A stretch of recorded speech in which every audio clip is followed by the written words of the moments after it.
আসসালামু আলাইকুম এভরিওয়ান, সবাই কি অবস্থা, কেমন আছেন? আশা করি সবাই ভালো আছেন। তো আজকে হচ্ছে ইতালিতে ফেস্তা দি লাবোরো, যেটা মানে পুরা বিশ্বেই সম্ভবত পালন করা হয়, মানে শ্রমিক দিবস যেটা। তো এই হচ্ছে আজকে ইতালির অবস্থা দেখেন, রাস্তাঘাট আজকে আবার বৃষ্টি পড়তেছে, প্রচুর ঠান্ডাও আছে, আবার বৃষ্টি পড়তেছে। মিলন ভাইকে নিয়ে আসলাম বাইরের পরিস্থিতি দেখার জন্য। এই হচ্ছে মিলন ভাই, এই লোকটা খালি ছুটি ফেলে ঘুমা এই বন্ধের দিন।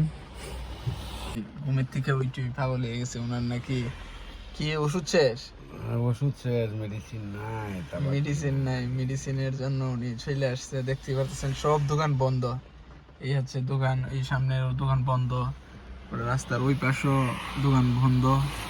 তো ওনার দোকানের জন্য অপেক্ষা, দোকান খুলবে কি না খুলবে শিওর নাই, তারপরে উনি অপেক্ষা করতেছে। দেখেন মেডিসিনের প্যারা কি প্যারা।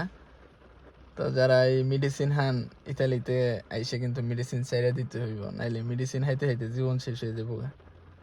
মেডিসিন প্রত্যেক দিন তো 1,000 টাকা যা বাংলাদেশের টাকায়, তো বাংলাদেশের টাকায় যদি ওনার মেডিসিন খাইতে প্রত্যেক দিন 1,000 টাকা যা, মেডিসিন মানে সিগারেট, যেটা সিগারেট যারা খান তারা কিন্তু এই অভ্যাসটা বাদ দিয়ে আসতে হবে।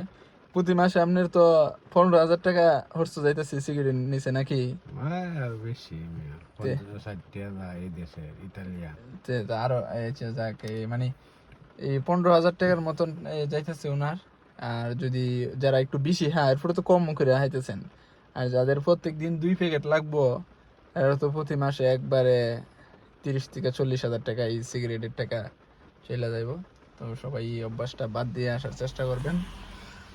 তো বৃষ্টি পড়তেছে, ওয়েদারটা অনেক সুন্দর। তো আজকে ছুটির দিন, ছুটি কাটাচ্ছি। সবাই ভালো থাকবেন, সুস্থ থাকবেন।